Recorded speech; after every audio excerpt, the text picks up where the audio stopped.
Sarah Martinez had always been different from the other women in her small Texas town. While most girls her age were interested in fashion and social media, she spent her weekends at the local shooting range, perfecting her aim with an old Winchester rifle that had belonged to her grandfather. The rifle case she carried was worn and weathered, its leather cracked from years of use, and the brass clasps had turned green with age. When she started working at Henderson Construction Company as the new project coordinator, the men on the crew took one look at her petite frame and soft-spoken manner, and assumed she was just another office worker who knew nothing about the real world. They were polite enough, but she could see the doubt in their eyes whenever she tried to contribute to discussions about fieldwork or safety protocols. Marcus Thompson was the worst of them all. A burly man in his 40s with calloused hands and a beard that hadn't seen a razor in months, he had been with the company for 15 years and considered himself the unofficial leader of the crew. He had strong opinions about women in construction and wasn't shy about sharing them, though he was careful to keep his comments just professional enough to avoid getting in trouble with human resources.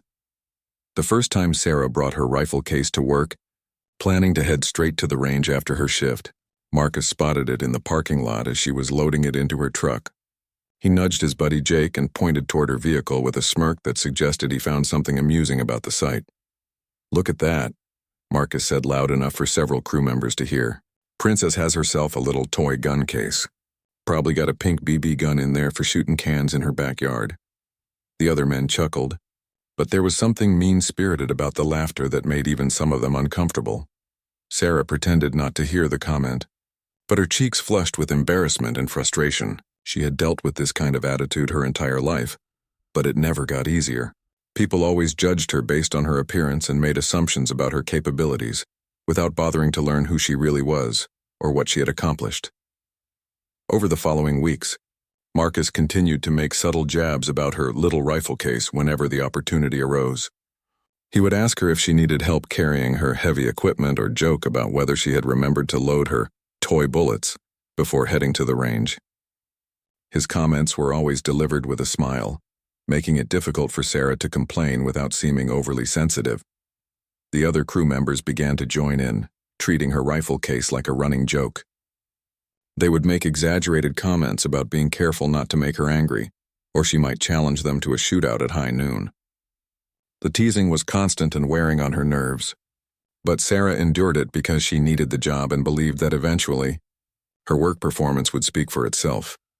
What none of them knew was that the old rifle case contained more than just her grandfather's hunting rifle.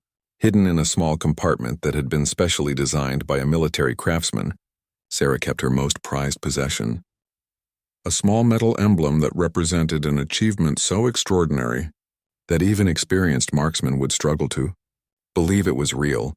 The emblem was roughly the size of a silver dollar, made of polished steel with intricate engravings that caught the light in a way that made it seem almost alive. The numbers 2875 were prominently displayed in the center, surrounded by symbols that most people wouldn't recognize, but that held deep meaning for those in the know. It was a badge of honor that fewer than 50 people in the entire world possessed, earned through a combination of skill, dedication, and circumstances that bordered on the impossible. Sarah had earned that emblem 3 years earlier during her time as a volunteer instructor at a specialized training facility, but she had never told anyone about it. The experience had changed her life in ways that were difficult to explain, giving her a confidence and inner strength that sustained her through difficult times like these. She carried the emblem with her not out of pride, but as a reminder of what she was capable of when people stopped underestimating her and gave her a chance to prove herself. The breaking point came on a humid Thursday morning in late June. The construction crew was preparing for a major project that would require precise measurements and coordination between multiple teams. Sarah had spent the previous evening reviewing the blueprints and had noticed several potential issues that could cause serious problems if not addressed before work began. When she tried to bring up her concerns during the morning briefing, Marcus interrupted her with a condescending smile. "Listen, sweetheart," he said, using the patronizing tone that had become his trademark when speaking to her. "Why don't you let the people who actually understand construction work handle the technical stuff? You can focus on filing papers and answering phones." The comment stung more than usual because Sarah had actually studied civil engineering in college before switching to business administration. She understood construction better than Marcus gave her credit for, but every time she tried to demonstrate her knowledge, he found a way to dismiss her input and make her feel small in front of the other workers. "I appreciate your input, Marcus," Sarah replied calmly, though her jaw was clenched with frustration. "But if you look at Section 12 of the blueprint, you'll see that the foundation measurements don't account for the soil density variations that were noted in the geological survey. If we proceed without addressing this issue, we could have serious structural problems later." Marcus rolled his eyes dramatically and turned to address the other crew members as if Sarah wasn't even there. "See what I mean, guys? She reads some fancy report and thinks she knows more than people who have been pouring concrete since before she was born. Next thing you know, she'll be trying to tell us how to swing a hammer." The laughter that followed was louder and more cruel than before. Even some of the workers who had previously remained neutral seemed to be enjoying the show. Sarah felt her face burning with humiliation, but she forced herself to maintain her composure. She had learned long ago that losing her temper would only make things worse and give Marcus more ammunition to use against her. After the meeting, Sarah retreated to her small office and tried to focus on her paperwork. But she couldn't stop thinking about the injustice of the situation. She had valuable insights that could save the company time and money, but her input was being dismissed simply because of who she was. The worst part was that she knew Marcus would eventually discover the same problems she had identified. But by then it would be too late to address them efficiently. That afternoon, she overheard Marcus talking to Jake near the supply trailer. "Did you see the way she tried to lecture us about engineering this morning?" Marcus was saying. "I swear these college girls think they know everything. She probably learned everything she knows about construction from watching home improvement shows on television. Maybe she's got a toy tool set in that old rifle case of hers," Jake replied, and both men burst into laughter. "You know, one of those pink plastic hammers they make for little girls who want to play pretend." Sarah had heard enough. She quietly returned to her office and sat at her desk, staring at the geological survey report that had been ignored during the morning meeting. The numbers and technical specifications blurred together as tears of frustration threatened to spill from her eyes. She had worked so hard to prove herself, but it seemed like nothing she did would ever be enough to earn the respect of her colleagues. For a moment, she considered quitting. It would be easy to walk away and find another job where her skills and knowledge would be appreciated. But something inside her rebelled against the idea of letting Marcus win. She thought about her grandfather, who had faced his own share of discrimination and challenges but had never backed down from a fight when he knew he was right. That evening, as she was packing up her things to leave, Sarah made a decision that would change everything. She carefully opened her rifle case and removed the small compartment that contained her most precious possession. The metal emblem felt cool and solid in her palm, its engraved surface reflecting the fluorescent lights of the office. Tomorrow, she decided, Marcus Thompson was going to learn exactly who he had been mocking for the past several weeks. She wasn't going to announce it or make a big show of revealing her secret. Instead, she would wait for the right moment, when his arrogance and assumptions had reached their peak, and then she would quietly show him something that would make him question everything he thought he knew about her. The next morning brought news that would set the stage for everything that followed.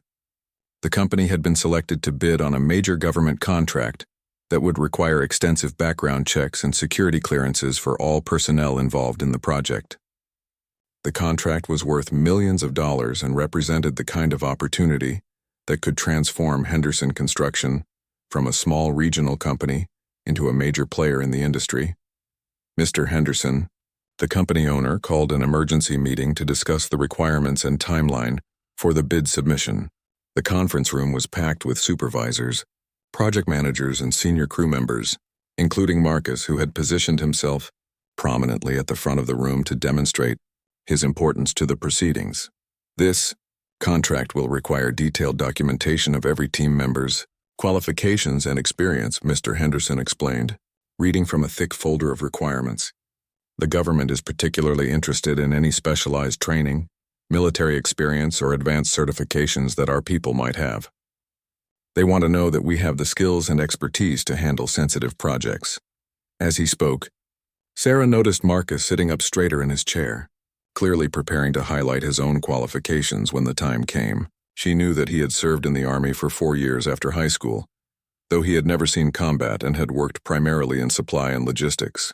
Still, he never missed an opportunity to remind people of his military service, especially when it might give him an advantage over his civilian colleagues. I want everyone to submit a complete resume and any supporting documentation for certifications or special training by the end of the week, Mr. Henderson continued. Don't leave anything out, no matter how minor it might seem. Sometimes the smallest detail can make the difference between winning and losing a contract this size. After the meeting, Marcus was practically glowing with confidence. He spent the rest of the day telling anyone who would listen about his military background and how his experience would give the company a significant advantage in the bidding process. He made several pointed comments about how some people might have fancy college degrees, but nothing could replace real-world experience and military discipline. Sarah listened to his boasting with growing amusement. She had already begun preparing her own documentation, and she knew that her file would contain information that would surprise everyone in the company, including Mr. Henderson himself. But she wasn't ready to reveal her secrets just yet. She wanted to wait until Marcus had committed himself fully to his narrative about military superiority before she showed her hand.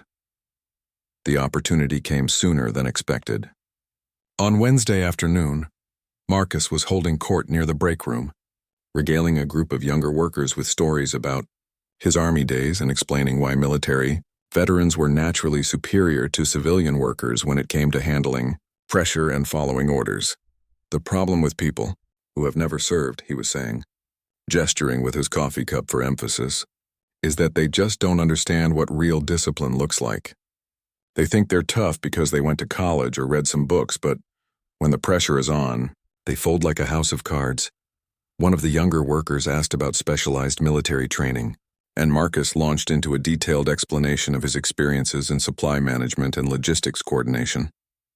He spoke with authority about military protocols and procedures, clearly enjoying being the center of attention and the acknowledged expert on military matters. Now, some people might have picked up a rifle for hunting or target shooting, Marcus continued, his eyes finding Sarah across the room. But that's just playing around compared to real military training. There's a world of difference between shooting tin cans in your backyard and having the kind of precision and discipline that comes from professional military instruction. Sarah felt her pulse quicken as she realized that Marcus was essentially challenging her credentials without knowing what he was walking into.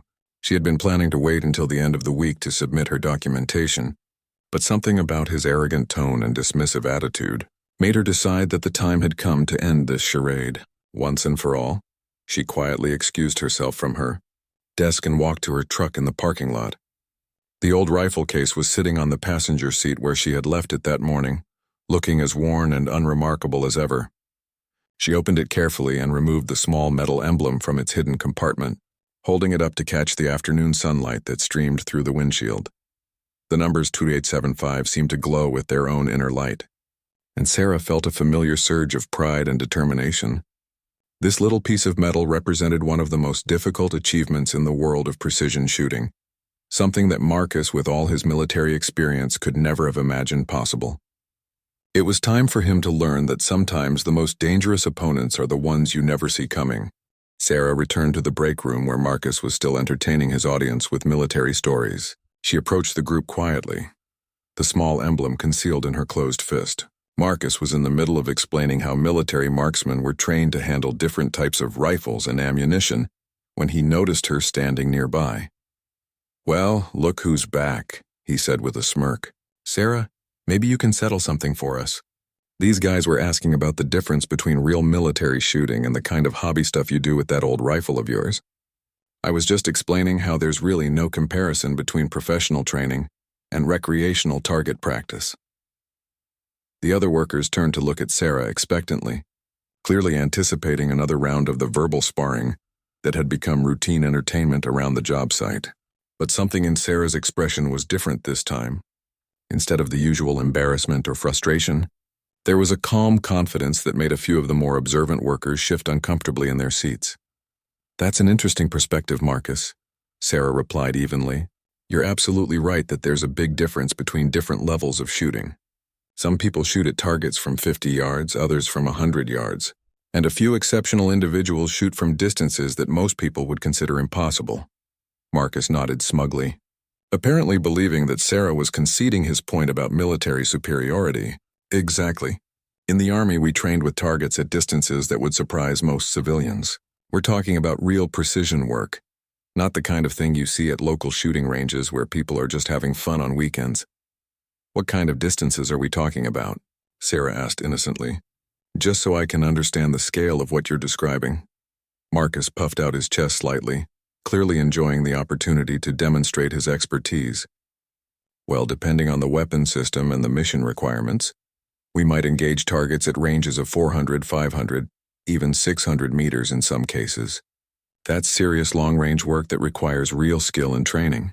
Several of the workers murmured appreciatively, clearly impressed by the numbers Marcus was throwing around. Sarah nodded thoughtfully as if she was learning something new and important. But anyone who looked closely might have noticed a subtle smile playing at the corners of her mouth. 600 meters, she repeated slowly. That is impressive. I can see why you'd consider that professional-level shooting. She paused for a moment as if considering whether to say something more.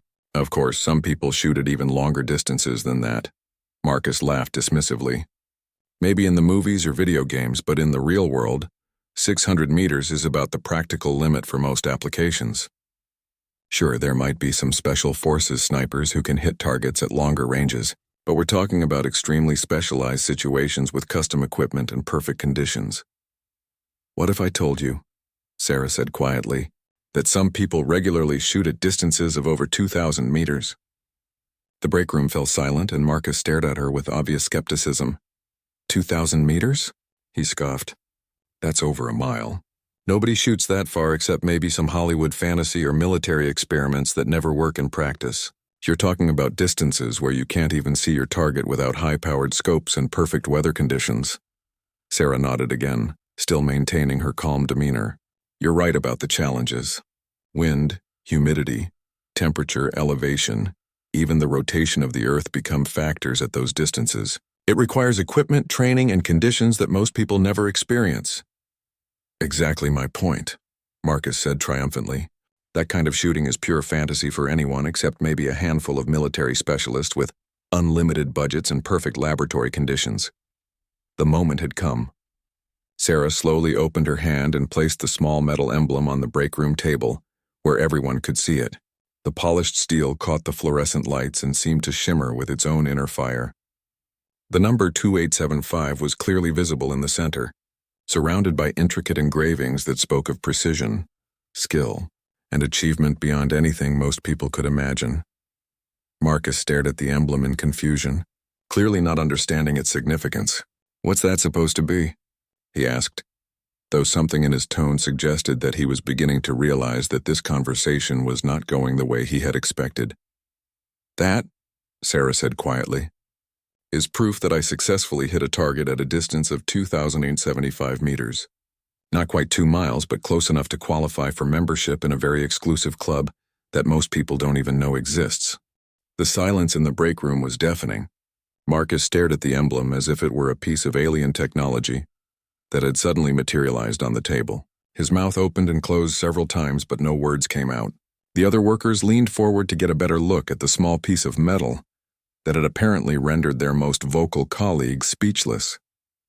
That's impossible, Marcus finally managed to whisper. Nobody shoots that far. You're telling me that you hit a target at almost 3 kilometers? That's not just unlikely. It's physically impossible for a civilian with standard equipment. Sarah reached into her pocket and pulled out her phone, quickly navigating to a folder of photos that she rarely showed to anyone. The first image showed her lying prone behind a massive rifle that looked more like a piece of scientific equipment than a traditional firearm. The scope alone was larger than most people's entire rifles, and the bipod and muzzle brake spoke of engineering, designed to handle forces that would destroy ordinary weapons. This was taken at the Whispering Canyon facility in Montana, she explained calmly. It's a specialized training center that hosts an annual extreme long-range competition. The target was a steel plate measuring 2 feet by 3 feet, positioned at exactly 2,875 meters from the firing line. She swiped to the next photo, which showed a distant mountainside with what appeared to be a tiny speck, visible through powerful binoculars. That's the target, she said, pointing to the barely visible mark. At that distance, it looks like a postage stamp, even through the scope. The bullet flight time is over 4 seconds, which means you have to calculate not just for wind and gravity, but for the movement of the Earth itself. Marcus grabbed the phone with shaking hands, staring at the images in disbelief. The photos were clearly authentic, showing Sarah in various stages of the shooting process, from equipment preparation to the moment of firing. There were timestamps and GPS coordinates embedded in the metadata, along with official range documentation that confirmed the distance and conditions. "How?" he asked, his voice barely audible. "How is this even possible? You're not military. You don't have access to military equipment or training. Where did you learn to do something like this?" Sarah retrieved her phone and carefully placed the emblem back in her pocket. "My grandfather was a master gunsmith who built custom long-range rifles for competition shooters and researchers. He taught me everything he knew about ballistics, metallurgy, and precision engineering. When he passed away 5 years ago, he left me his workshop and his connections in the extreme shooting community." She paused, watching as Marcus struggled to process this information. "The rifle I used for that shot was one of his final creations. It took him 3 years to build, with a custom barrel, trigger system, and stock design specifically for ultra-long-range work. The scope cost more than most people's cars, and the ammunition was hand-loaded with powder charges measured to the 10th of a grain. One of the younger workers, a man named Tommy who had always been respectful to Sarah, raised his hand tentatively. But how do you learn to shoot like that? I mean, even with perfect equipment, how do you develop that kind of skill?" "Practice," Sarah replied simply. "Thousands of hours of practice, starting with basic marksmanship and gradually working up to longer and longer distances. My grandfather started teaching me when I was 12 years old, beginning with a simple .22 rifle at 25 yards. By the time I was in high school, I was consistently hitting targets at 500 yards. Marcus was still staring at her in shock, clearly struggling to reconcile the quiet office worker he had been mocking with the accomplished marksman she had revealed herself to be. "But why didn't you ever say anything? Why let us think that you were just some amateur with an old hunting rifle?" Sarah's expression grew serious. "Because I learned a long time ago that people make assumptions based on appearances. They see a small woman with an old rifle case and they think they know everything about my capabilities. I found it's often better to let people underestimate me until the moment when their assumptions become a problem." She gestured around the break room, taking in the faces of all the workers who had witnessed Marcus's humiliation. "I never wanted to embarrass anyone or show off my skills. I came here to do a job and be part of a team. But when someone repeatedly mocks my equipment and questions my abilities, sometimes it becomes necessary to set the record straight." The reality of the situation was beginning to sink in for Marcus. Not only had he been consistently wrong about Sarah's capabilities, but he had been loudly and publicly wrong in front of the entire crew. Every joke he had made about her toy gun and princess rifle case now sounded like the ignorant boasting of someone who had no idea what he was talking about. "I don't understand," he said weakly. "If you can do something like this, why are you working construction? You could be competing professionally, or working with military contractors, or doing research and development for weapons manufacturers." Sarah considered Marcus's question carefully before responding. The truth was more complex than most people would understand, involving personal choices and family obligations that went far beyond simple career decisions. "My grandfather made me promise him something before he died," she said quietly. "He had spent his entire life building rifles for other people to use, but he never got to see the full potential of his work realized. He made me swear that I would use his final rifle to achieve something extraordinary, something that would honor his memory and validate his life's work." She looked around the room at the faces of her colleagues, seeing genuine curiosity and respect where before there had been only dismissal and mockery. The 275-meter shot wasn't just about personal achievement. It was about proving that a grandfather and granddaughter, working together, could create something that rivaled the best military and commercial systems in the world. Marcus was still struggling to process the magnitude of his misjudgment, but surely after accomplishing something like that, you could have your pick of opportunities. Defense contractors, research facilities, competition sponsorships, the possibilities must be endless. "You're probably right," Sarah admitted. "But I chose to take this job because I wanted to build something lasting with my hands, something that would serve the community where my grandfather lived and worked." He always said that the most important projects aren't the ones that make headlines, but the ones that make life better for ordinary people. She gestured toward the construction site visible through the break room window. This company builds schools, hospitals, and homes for families who need them. That may not be as exciting as military contracts or competition circuits, but it's meaningful work that connects me to the values my grandfather taught me. Tommy, who had been listening intently to the entire conversation, raised another question. What about the government contract we're bidding on?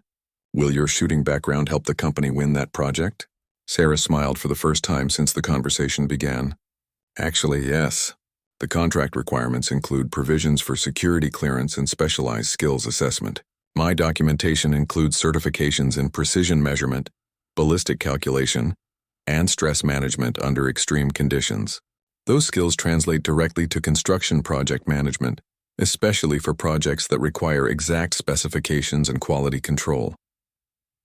The implications of this revelation were not lost on Marcus. Not only had he been wrong about Sarah's capabilities, but his mocking and dismissive behavior had potentially damaged team morale and created a hostile work environment for someone whose qualifications might be crucial to the company's success. Mr. Henderson chose that moment to walk into the break room, looking for his project coordinator to discuss some details about the government contract submission. He immediately noticed the unusual tension in the room, and the way everyone was staring at Sarah with expressions of newfound respect and amazement. "Is everything all right in here?" he asked, glancing around at the assembled workers. "Sarah, I was hoping to review your qualification documents. I want to make sure we're presenting our team's capabilities in the best possible light for this contract." Sarah nodded and retrieved the emblem from her pocket, placing it on the table where Mr. Henderson could see it. "I was just sharing some information about my background with the crew. I think you'll find my documentation quite comprehensive."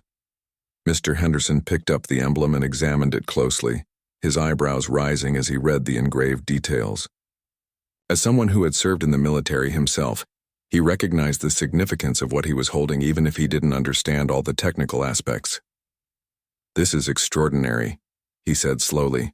"I had no idea we had someone with this level of specialized training on our team. This could give us a significant advantage in the bidding process, especially for the precision measurement and quality assurance components of the project." Marcus watched this interaction with growing horror as he realized that his behavior towards Sarah had not only been wrong and hurtful, but had also been potentially damaging to the company's interests. If Mr. Henderson discovered that he had been creating a hostile work environment for their most qualified team member, there could be serious consequences for his own employment. "Sarah," Mr. Henderson continued, "I'd like to schedule a meeting first thing tomorrow morning to review your complete qualifications and discuss how we can best utilize your skills for this project. I have a feeling that your background is going to be exactly what we need to set ourselves apart from the competition." As the group began to disperse, Marcus found himself alone with Sarah for the first time since the revelation. The confident, mocking tone that had characterized all their previous interactions was completely gone, replaced by something that looked suspiciously like genuine remorse.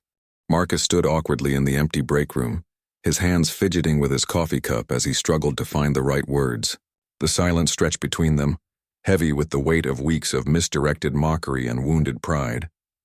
Finally, he cleared his throat and looked directly at Sarah for the first time in their entire acquaintance. "I owe you an apology," he said quietly, his voice lacking any trace of the bravado that had characterized his previous interactions with her. "Not just for today, but for everything. I've been completely wrong about you, and I've been unfair and disrespectful in ways that I'm honestly ashamed of now." Sarah studied his face carefully, looking for signs of sincerity. The Marcus Thompson standing before her now bore little resemblance to the confident, dismissive man who had spent weeks belittling her equipment and questioning her competence. This version looked genuinely humbled and perhaps even a little frightened by the implications of his behavior. "I appreciate that, Marcus," she replied calmly, "but I need you to understand that this isn't just about hurt feelings. Your attitude created a work environment where my contributions were dismissed and my expertise was ignored. That could have had serious consequences for project safety and company success." Marcus nodded miserably, clearly understanding the full scope of his mistakes. "You're absolutely right. When I think about all the times you tried to contribute technical insights and I shut you down, Because I thought I knew better, I realized that I could have caused real problems. The foundation issue you identified last week. If we had ignored that because of my stubbornness, we could have had a structural failure that endangered lives. The conversation was interrupted by the arrival of several other crew members who had heard about the revelation and wanted to see the emblem for themselves. Word was spreading quickly throughout the company, and Sarah found herself surrounded by colleagues who were eager to learn more about her background and abilities. Jake, Marcus's usual partner in the morning teasing sessions, approached with obvious embarrassment. "Sarah, I want to add my apology to Marcus's. I went along with the jokes about your rifle case because I thought it was harmless fun, but I realize now that we were being bullies." There's no excuse for that kind of behavior. Over the following days, the dynamic at Henderson Construction underwent a complete transformation. Sarah's technical suggestions were not only welcomed, but actively solicited by crew members who had previously dismissed her input. Her insights into the government contract requirements proved invaluable, and Mr. Henderson began relying on her expertise for increasingly complex project decisions. The government contract bid was submitted with Sarah's qualifications prominently featured in the technical capabilities section. Her unique combination of precision measurement skills, stress management training, and advanced ballistic calculations provided exactly the kind of specialized expertise that set Henderson Construction apart from larger, more established competitors. 3 weeks later, the company received word that they had won the contract, worth over $12 million and representing the largest project in the company's history. Mr. Henderson attributed much of their success to Sarah's documented abilities and the credibility her background brought to their technical proposals. Marcus underwent his own transformation during this period. The experience of being so completely wrong about someone's capabilities forced him to examine his own prejudices and assumptions in ways that were both uncomfortable and necessary. He began actively seeking out Sarah's input on technical matters and became one of her most vocal supporters when other crews questioned her authority. 6 months later, Sarah was promoted to senior project manager, with primary responsibility for overseeing the government contract implementation. Her old rifle case still accompanied her to work each day, but now it drew looks of respect rather than mockery from her colleagues. The emblem remained in its hidden compartment, a private reminder of the day when assumptions met reality and lost decisively. Sarah rarely spoke about her shooting achievements unless directly asked, preferring to let her work performance speak for itself. But everyone at Henderson Construction knew that their quiet project manager possessed skills that bordered on the supernatural, and that knowledge colored every interaction, with a respect that had been hard-earned and well-deserved. Marcus never again made assumptions about anyone's capabilities based on their appearance or equipment. The lesson had been too powerful and too public for him to forget, and he found that his new approach to evaluating people led to better working relationships and more successful projects. The old rifle case continued to carry its secrets, but its owner no longer needed to hide her light under a bushel. Sometimes the most powerful statements are made not through words or displays of ego, but through quiet competence and the simple presentation of undeniable truth. In Sarah's case, that truth was measured in meters, engraved in steel, and proven beyond any reasonable doubt.